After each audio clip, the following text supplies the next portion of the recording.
من الموصل، من محلة رأس الكور، حيث يلتقي التاريخ بالذاكرة، انبثقت تجربة فنية تحمل روح المكان وعمق الحضارة.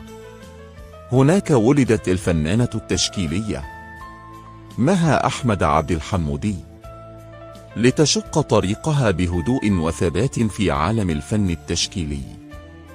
بدأت مسيرتها الأكاديمية بدراسة الدبلوم الفني في معهد الفنون الجميلة، ثم واصلت رحلتها لتحصل على بكالوريوس في الفنون التشكيلية، لتعمق رؤيتها لاحقا بدراسة الماجستير في الآثار الإسلامية.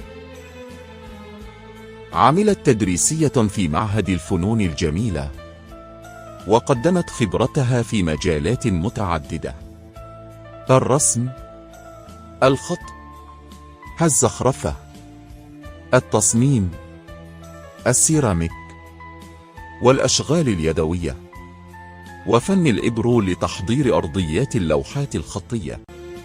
تجربة تعليمية قائمة على الإتقان ونقل المعرفة بروح الفنان والمسؤولية الثقافية.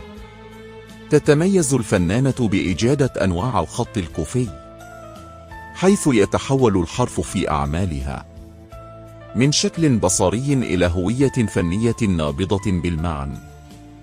ومن أبرز مشاريعها الفنية مشروع كتابة المصحف الشريف بالخط الكوفي القديم، مشروع يتطلب صبرا ودقة ووفاء للتراث الإسلامي الأصيل. شاركت في العديد من المعارض المحلية والعربية والدولية، وحصلت على شهادات تقديرية وأوسمة ودروع تقديرا لمسيرتها الفنية والتعليمية.